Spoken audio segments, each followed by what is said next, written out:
El primer estado que ya observamos es el hombre, o fue el hombre en la inocencia, y ahora estamos en el segundo estado, que es el hombre en el estado de pecado.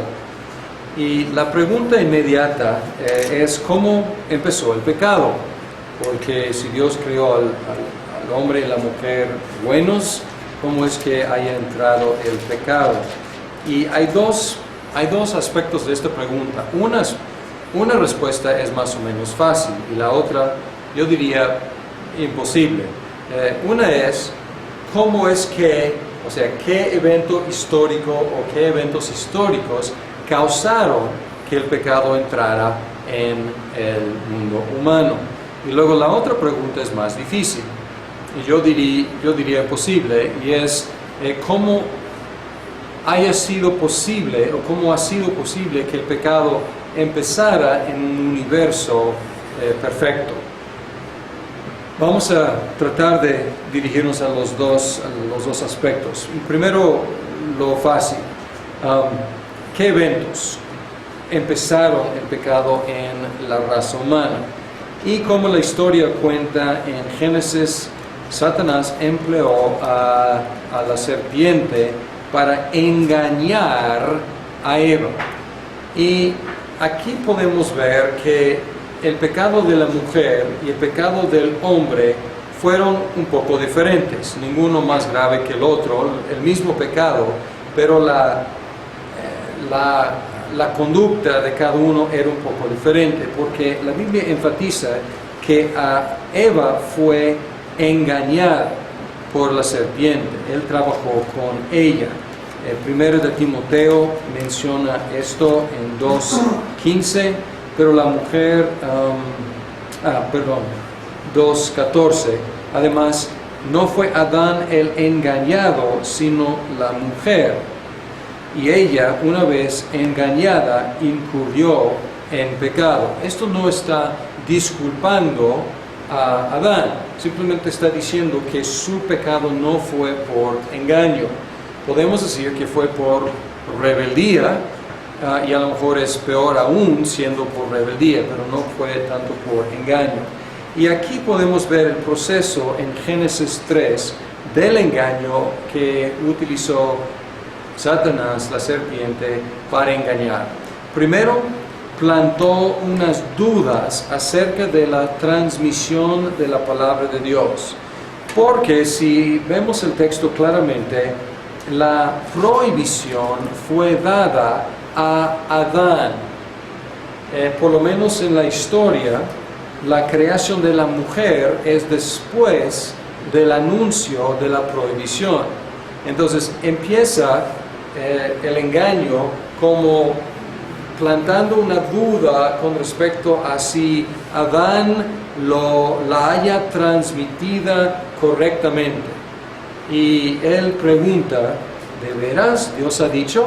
Entonces empieza a plantar y así empieza también a dividir al hombre, la mujer del hombre, porque está poniéndose en medio diciendo, ¿es cierto que haya dicho esto? Porque ella no escuchó con sus propios oídos la prohibición. Y también distorsionó. Él preguntó, estamos en el versículo 1, ¿es verdad que Dios les dijo que no comieran de ningún árbol del jardín? Y entonces él empezó plantando la duda y también distorsionó, como exagerando la prohibición. Y luego Eva parece que ya estaba un poco, como diríamos coloquialmente, sacada de onda, estaba un poco confundida, porque ella respondió, podemos comer del fruto de todos los árboles, respondió, pero en cuanto al fruto del árbol que está en medio del jardín, Dios nos ha dicho, no coman de ese árbol, ni lo toquen. Ahora, ¿en qué momento había dicho que no lo tocaran? Nunca.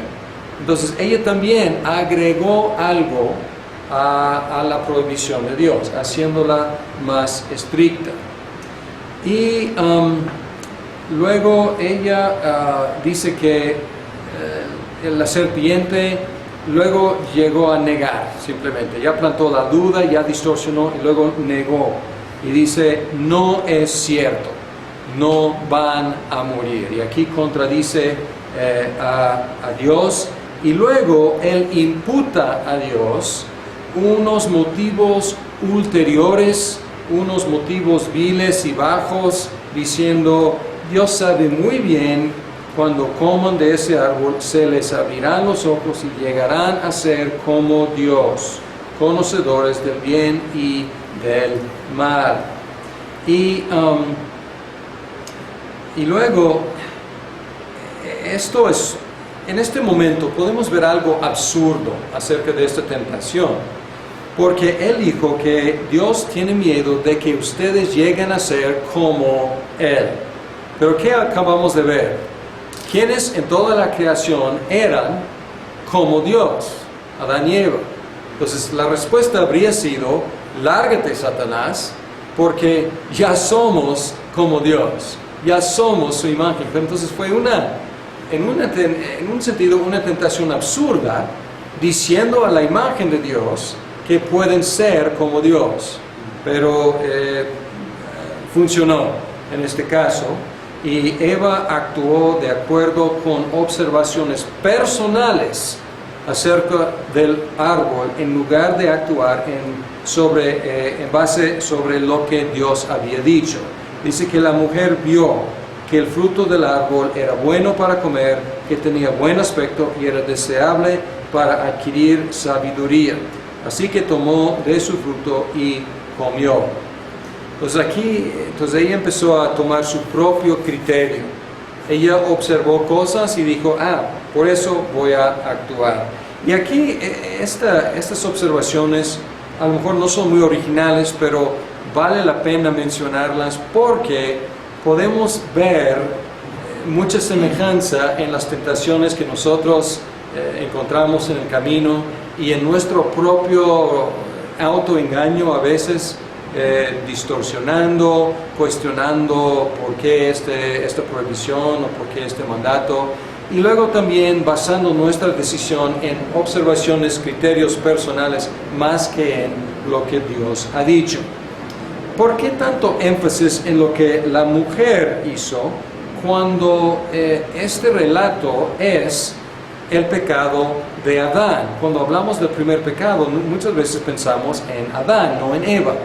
Y la respuesta es que este es un relato acerca del pecado de Adán, y Satanás astutamente utilizó la mujer para llegar a Adán, porque luego dice, luego le dio a su esposo y también él comió. Entonces dice más acerca del proceso, pero todo el proceso era dirigido para llegar a la cabeza federal del pacto, para llegar a Adán. Y es irónico, es trágico que Satanás haya utilizado la bendición terrenal más alta que Adán había recibido, la mujer, que él haya utilizado lo más bueno, lo mejor, para un fin siniestro. Y es trágico, pero no fue la última vez. Desgraciadamente, pues el pecado sigue distorsionando lo bueno y a veces lo mejor para convertirlo en propósitos siniestros, malos. Y así mató a los dos pájaros con un solo tiro, como decimos, afectando la relación entre ellos y Dios y entre ellos mismos. O sea, entre Adán y Eva, entre Adán y Eva y Dios, y también su relación consigo mismo, como vamos a ver algunas consecuencias. Ahora la pregunta más difícil: ¿cómo fue posible el pecado? Y la respuesta corta es: no sabemos. Obviamente existió el mal en la creación antes del primer pecado humano. Satanás ya había pecado.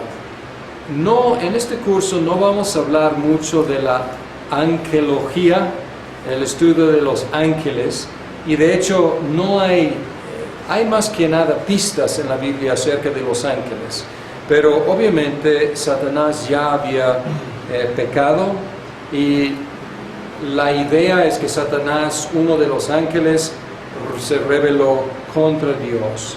Sin embargo, su pecado es más problemático aún que el pecado de Adán, porque el pecado de Adán no fue original.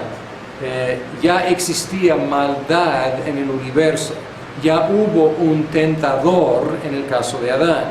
En el caso de Satanás, ¿quién habría sido el tentador?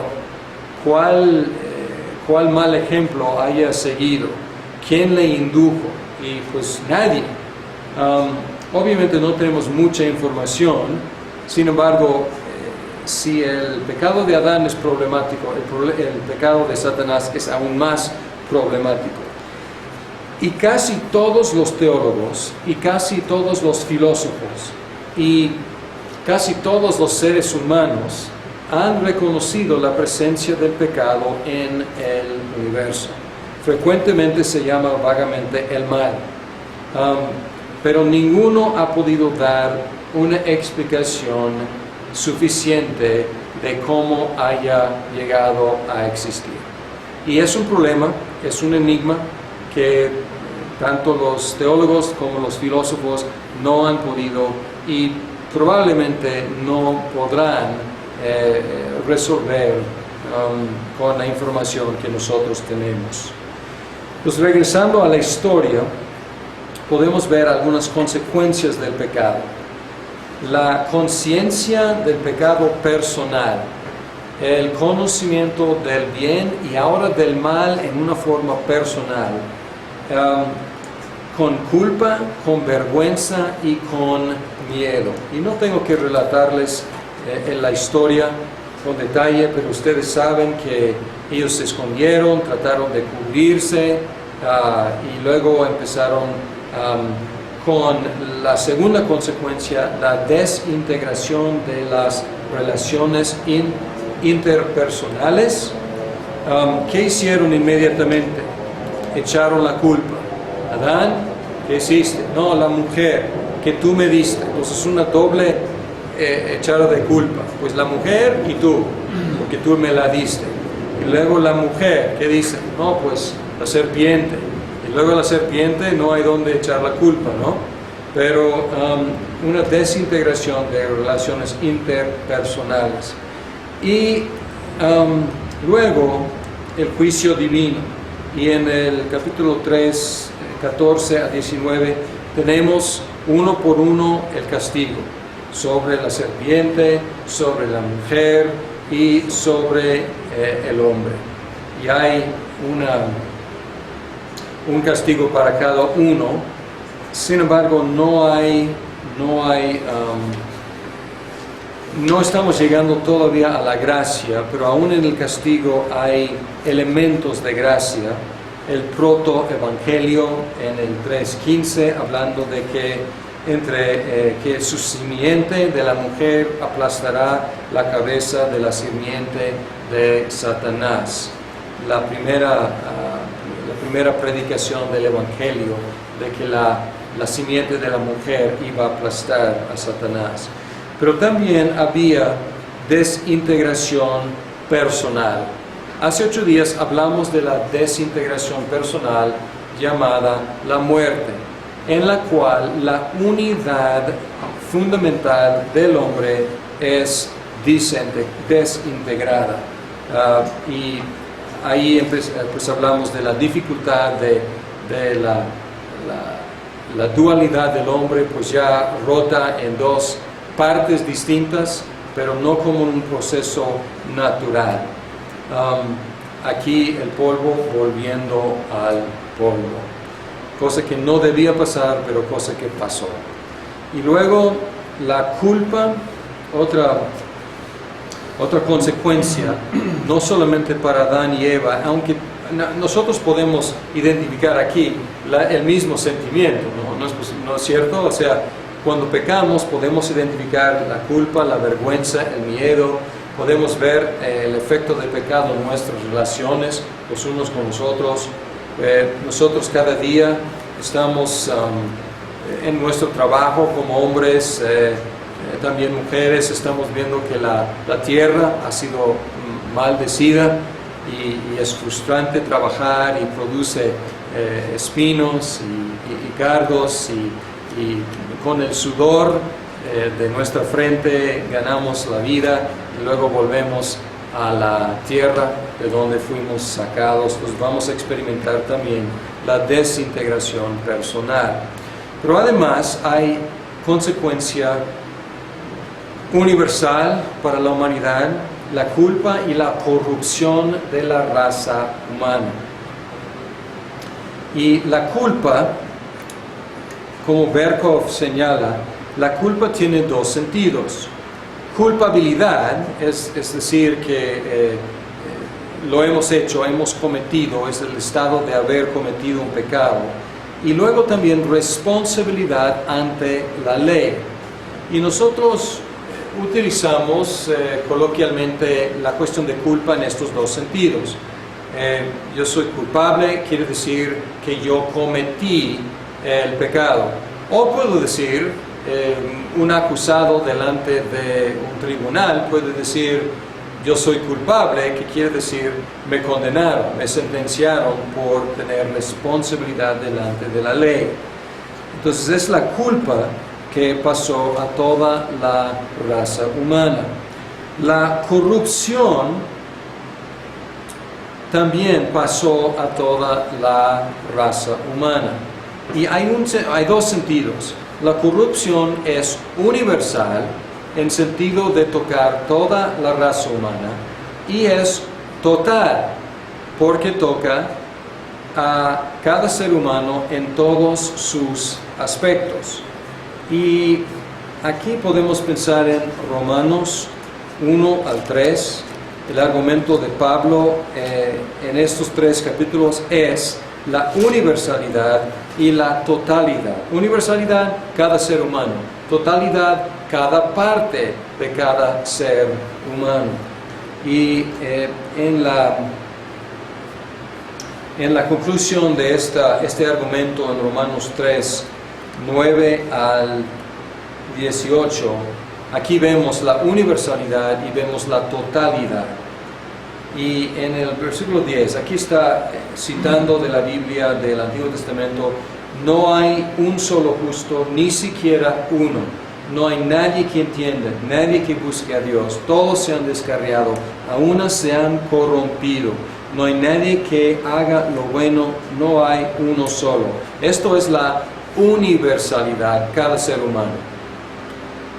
Y luego la totalidad, su garganta es un sepulcro abierto, con su lengua profieren engaños, veneno de víboras hay en sus labios, llena está su boca de maldiciones y amargura, veloces son sus pies para ir a derramar sangre, dejan ruina y miseria en sus caminos, no conocen la senda de la paz, no hay temor de Dios delante de sus ojos. Entonces aquí está desde la cabeza hasta los pies, totalmente afectado. Y esto es lo que se llama la depravación total, cosa que estudiamos en credos y confesiones, sobre todo en los cánones de Dort, depravación total. Sin embargo, debemos observar que la corrupción es, aún en el estado de pecado, es detenida, corrupción detenida por la gracia común de Dios. Y en otras palabras, la depravación es universal, es total, pero no es tan mala como podría ser. Y esto es un concepto de Calvino. En la institución de la religión cristiana, en el libro 2, en el capítulo 2 y en el párrafo 17, el título es que la gracia general de Dios limita la corrupción de la naturaleza. Y aquí Calvino reflexiona sobre las diferencias entre las cosas inanimadas, las cosas animales o los seres animales y los seres humanos, y luego dice que no hemos caído a ser tan viles y tan corruptos como podríamos haber caído por la gracia de Dios. Y él dice una frase que dice: porque si Él, Dios, no nos hubiera preservado, la caída de Adán hubiera destruido todo cuanto nos había sido dado. Pues está diciendo que aún en nuestra condición hemos retenido algo de lo que Dios nos dio en la creación, y esta es una manifestación de la gracia común de Dios. Y por eso muchas veces se dice que la corrupción o la depravación total no quiere decir que seamos tan malos como podríamos ser. Dice que todos afectados y cada parte de cada ser humano afectada. Pero gracias a Dios no hemos llegado a las profundidades por la gracia de Dios. Él nos ha detenido. Ahora, terminamos con definición del pecado. Y aquí vamos a ver diferentes definiciones del pecado. Unas definiciones, una definición son actos particulares. ¿Esto sería de quién? ¿Alguna idea? Sería no Sócrates, de Thomas Aquinas lo siguió. Pues en este caso es Pelagio. O sea, en esencia no es el único, pero en esencia es pelagiano, Pelagio o Pelagios. Porque para Pelagio, que fue el gran contraparte de Agustín, no contraparte o contrincante de Agustín, el pelagianismo, no tanto Pelagio en sí, pelagianismo. Pelagianismo dice que el hombre es neutral, cada hombre y cada mujer es como Adán y como Eva, con igual posibilidad de pecar o no pecar. Si peca, comete un acto particular, es pecado. Pero él negaba la idea del pecado original. No mencioné esa cuestión del pecado original, aunque lo describí. O sea, el pecado original es la culpa y la corrupción. El pecado original y el primer pecado son dos cosas distintas. El primer pecado es lo que Adán hizo. El pecado original es la condición en la cual nacimos, según la perspectiva agustina, calvinista y yo diría bíblica. Entonces es la corrupción y la culpa de la raza humana. Ahora, Pelagio, él negó el pecado original. Solamente hay actos individuales, es todo.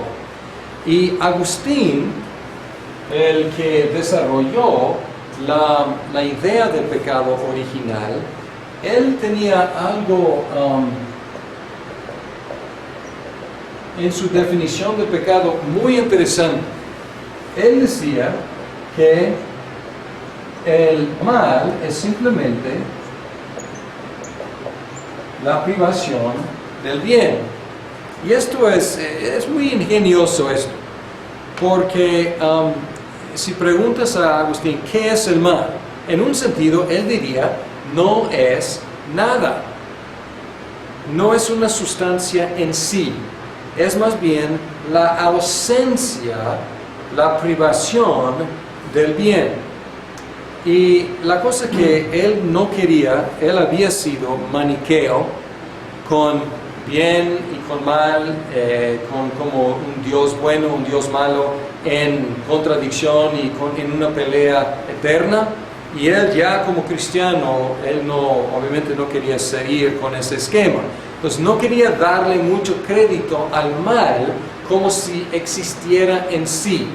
Y por lo tanto él quería negar su existencia positiva como algo en sí. Entonces la negación. ¿Qué es el frío? La ausencia del calor. ¿Qué es el pecado? La ausencia de la justicia, la ausencia de la bondad. Otra idea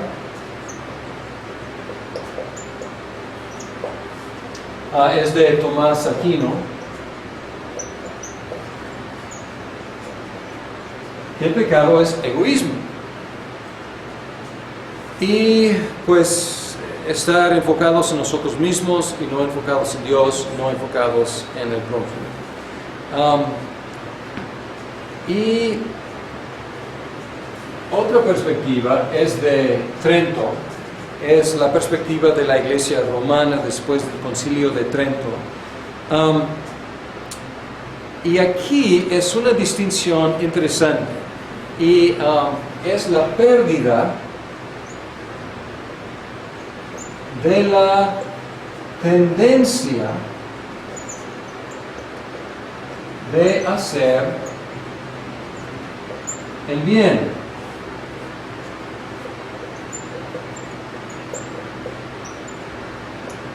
Y esto es Trento. Pero es la pérdida de la tendencia, pero debo poner aquí, pero no la capacidad. Pues esto debe tendencia, pero no de la capacidad de hacer el bien. Entonces, esta es una postura que podríamos decir que es semi-pelagiana, porque está diciendo que el hombre retiene la capacidad de hacer el bien, pero ha perdido la tendencia. Entonces está haciendo una distinción bastante fina aquí.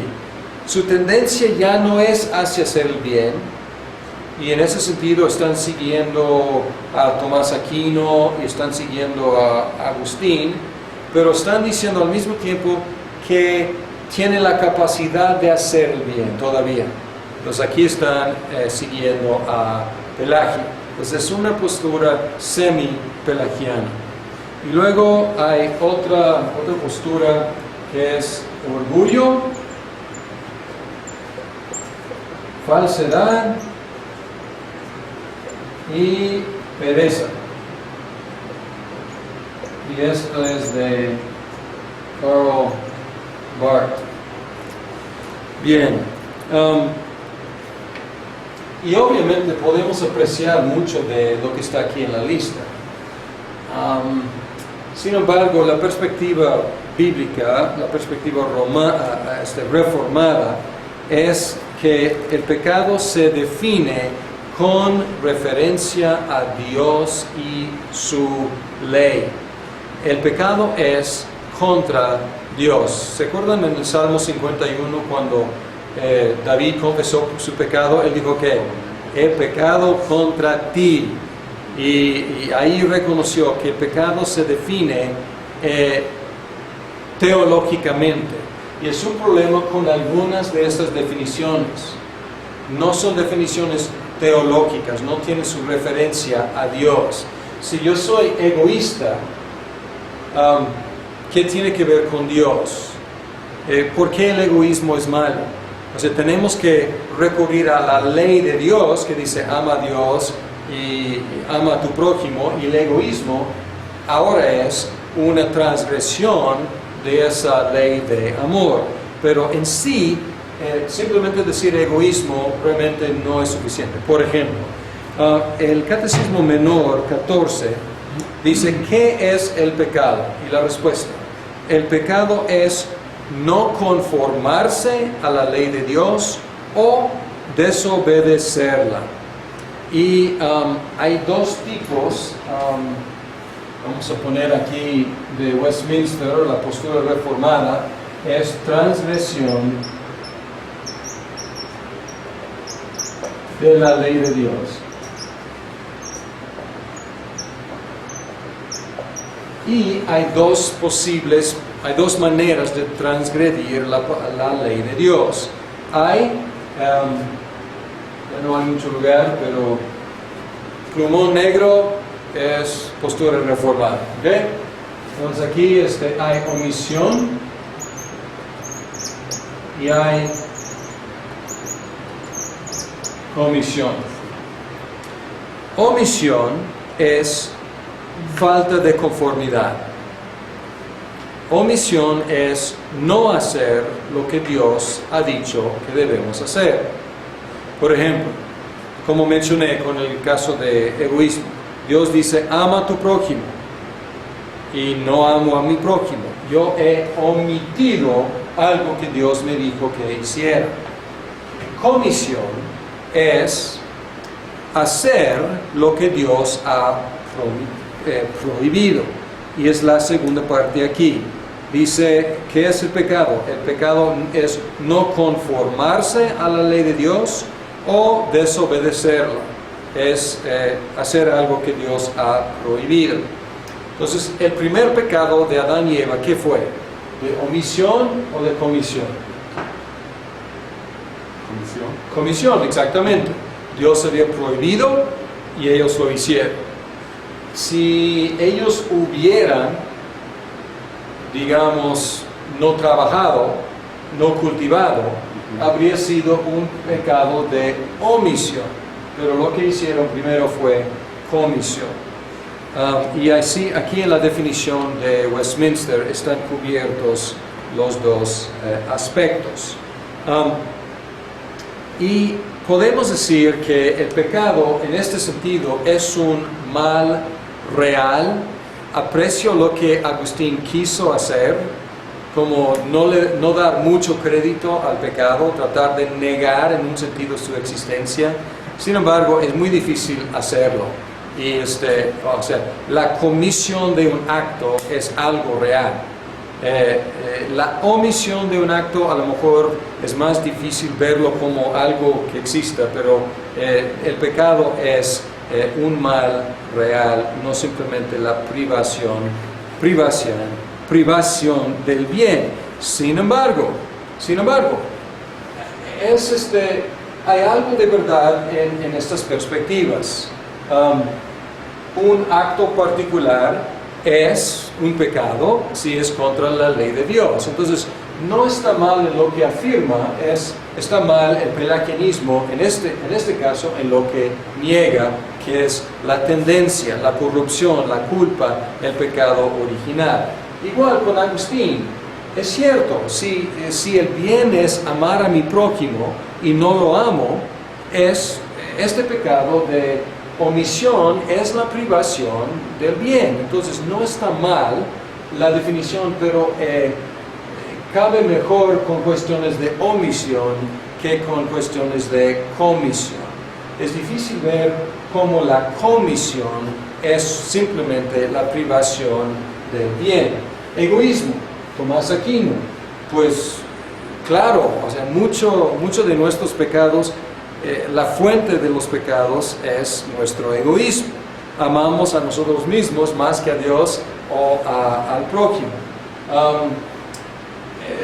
Pues yo no veo mucho en esta perspectiva que sea buena, aunque está bien en lo que afirma, es la pérdida de la tendencia de hacer el bien, es cierto, pero pues aquí este es el problema, no la capacidad. Hemos perdido tanto la tendencia como la capacidad.